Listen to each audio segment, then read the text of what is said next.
Hey, it's meteorologist Cory Reppenhagen here with an update on our 9 News Weather Impact Day with the snowstorm hitting the eastern half of the state right now, and it is forecast to hit pretty hard with a lot of snow totals and a lot of impact on driving and tree limbs with heavy wet snow throughout the day today into tonight and lasting all the way until tomorrow morning about 10 o'clock. 10 or 11 o'clock in the morning is when we'll release ourselves from this storm here in the Denver metro area. Take a look outside right now. Denver is in there somewhere, but you can see Interstate 25 going across the west side of Denver right now, and it's still just wet and slushy on the interstate right now, but the side roads and some of the larger arteries going through Denver are starting to get a little bit of snowpack on them. And as we go through the day, these heavy bands will start to transport colder air down to the surface, and we'll start to see a little bit more accumulation on those busier roadways. In general, it's the traffic, the heat transfer from the vehicles to the roadway that's kind of keeping the snowpack from accumulating on the roads right now. But it could be as early as 2 o'clock this afternoon when we have some of those even heavier bands come through, where we could see the snow accumulation on the bigger roads. And if not, it'll definitely happen right about the time where we get to sunset and those temperatures lose their impact from the sun shining just through this very low layer of clouds. Here's your winter weather alerts. All of the east half of the state is covered with warnings except for the far northeast corner. West of the Continental Divide, you're pretty much done with this storm, although as it exits tomorrow morning, we could see some heavier snow showers in parts of the mountains, maybe picking up between 2 and 6 inches. But for the most part, if you're west of the Continental Divide, you're done with this storm that's been impacting the state since about Monday morning. And you see the blue areas, that's the winter weather advisories. All these warnings and advisories go till about noon on Saturday. A few of them will expire a little earlier, but for the most part, most of them go until noon on Saturday. You can see the potential there. The blue areas are just the western perimeter of this storm, which is going to be focused in southeast Colorado. And so the reach of that storm will have less of an impact on the northern Front Range, places like Larimer County and Weld County, also parts of the foothills in Jefferson County, Gilpin, Clear Creek, some of those areas. But we could still get 4 to 10 inches in some of those areas. And of course, there will be no problem with temperature in the foothills and the Palmer Divide and the South Metro, where those roads are covered and will remain covered with snow as we go through the day here. But it's really the red areas that we have the deepest focus on, and that's the winter storm warnings. You see that includes the entire Denver metro area and parts to the east and south. And we do expect the bullseye, or the highest impact from the deeper snow, to be just east of the Denver metro area. This will be one of those storms where Denver International Airport may have the highest snow total of all metro areas out of this storm because of the focus towards the east here. This is a look at the live satellite and radar. You can see where the storm is right now. It's down in Albuquerque, and if you've lived in Colorado for a long time, you may have heard these storms referred to as Albuquerque lows, because when the storm gets when the upper low pressure system circulates right over the Albuquerque area, that is the sweet spot for the Front Range, because you see the moisture wrapping up. It's pulling the moisture straight out of the Gulf of Mexico region, and it's pulling high amounts of moisture up in and pushing it up against the Front Range mountains. We call, over on this side of the hill, we call this an upslope event, and it will be a long-lasting event because there's some high pressure out to the northeast of here. And this Albuquerque low, as we might call it, would track very slowly towards the east It may even feel a little bit of that low pressure in the Gulf of Mexico, where there is currently a hurricane. Hurricane Raphael down there in the Gulf of Mexico could be having a slight pulling impact on this storm, but we do expect it to start tracking to the northeast and then to the north here over the course of today. So that's why you see all of the precipitation there impacting the eastern half of the state, while the western half of the state is kind of done with this storm system now. So here's your weather impacts on our weather impact day going into Saturday morning. Well, we expect the snow to be pretty consistent. There may be some broken patches here and there through that day, especially right before sunset, but we do expect that snow to last all the way until about 10 o'clock tomorrow morning, and then we'll start to see these advisories and warnings start to expire around noon tomorrow, and that's when we'll be done. It might be done a little earlier to the south as this storm moves to the north, but for the most part, it's about noon on Saturday where we'll be done with this. Expect slushy roads to turn to snowpack here in the afternoon. We are seeing that already in the South Metro. Some of the lesser traveled roads are starting to get a little snow packed on the roads, but the higher impacted roads where there's a lot of traffic would probably remain mostly just slushy until after the noon hour, and we'll start to see the colder temperatures start to mix down in. So this was likely going to remain heavy, wet snow all through the day and into tomorrow morning as the temperatures hover right around 30 degrees.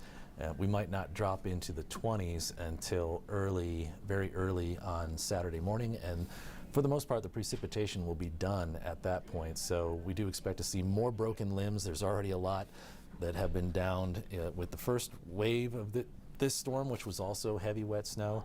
And so more power outages are likely here in the Denver metro area and all over the eastern half of Colorado as this heavy snow has an impact here. This is a live look at Doppler radar. You can see the heavier bands of snow are in the darker blue.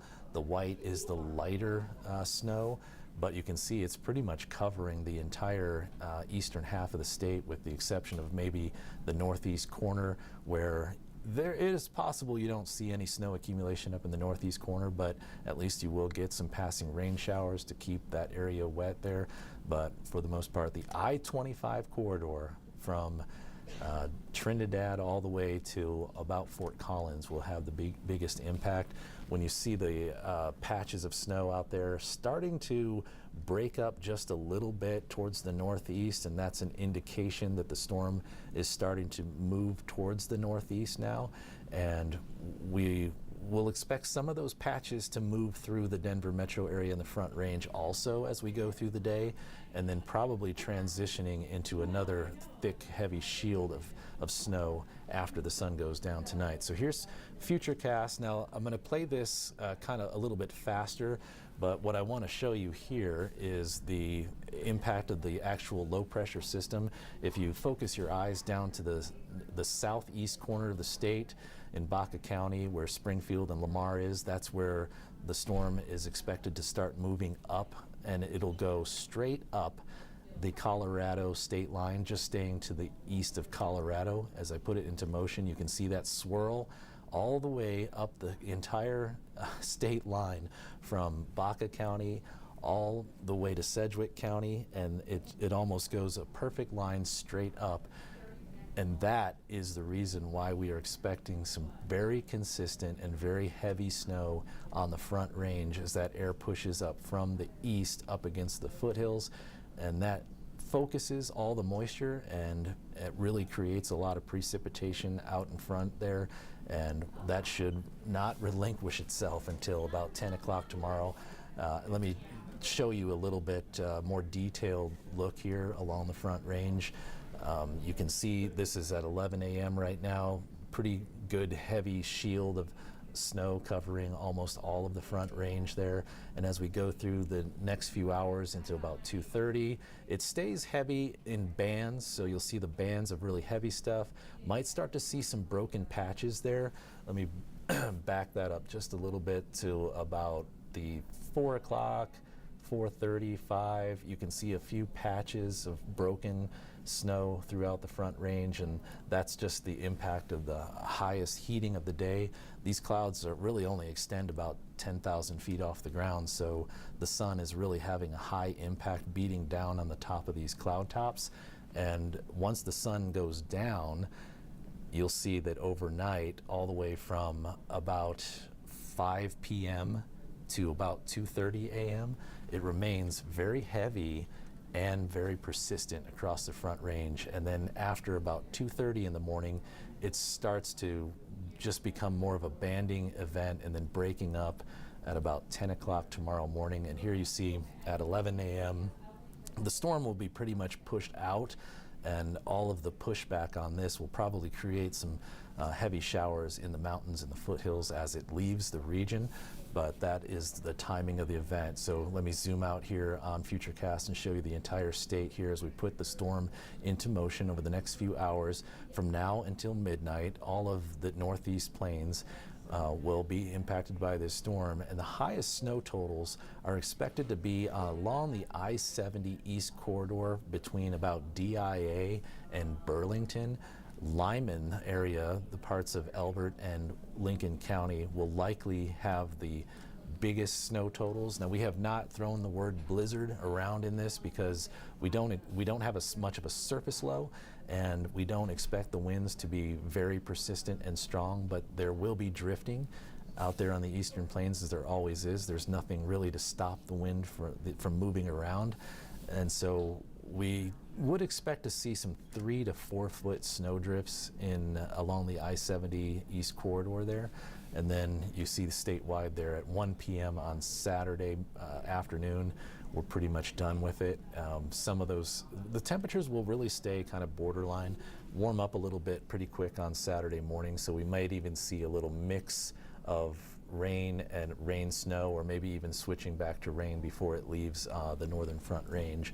And by 7 p.m. tomorrow, it's all done. It's all over but the crying. We'll see how much of an impact this has on our history books. This snowstorm over a 5-day period could make the record books in likely the top 20 for sure in Denver. But if we get about 12 or 13 inches today, the 5-day total would make it one of the top 10 biggest snowstorms in history here in Denver, not just in November, but of all time, all months. So that is a very impactful storm. And you see your low temperatures on Saturday morning are really not too cold. Right where the deepest low pressure and all of the funneling of the cold air may find its way down into the Lyman area, and do expect that to be the highest impacted area. So when you look at your 7-day forecast here, you can see those weather impact day goes until noon on Saturday, and we do expect snow and winter. Well, it's a winter storm, so we'll have wintry impacts all the way until Saturday at about noon, and then we'll drop the 9 News weather impact day and move on with our week. We'll likely see quite a bit of clearing on Sunday, where the sun will pop out. We may even make it up to 50 degrees, starting to quickly melt that snow. And by the end of this week, there may be very little evidence, even if we get a major hit here of 1.5 foot of snow here in Denver. The evidence of that storm will likely start to disappear here by the end of the week, with lots of sunshine. Temperatures probably won't make it to 60 degrees, but we'll see a lot of sunshine. Direct solar radiation on the earth will start to melt that snow, and all these temperatures are pretty seasonal for what you would expect for the middle of November.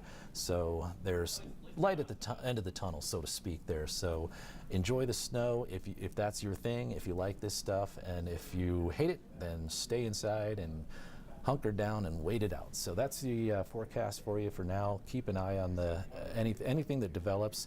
We'll keep advised for you and update here on 9 News and our 9 News digital affiliates. So thank you, and have a great, great Friday.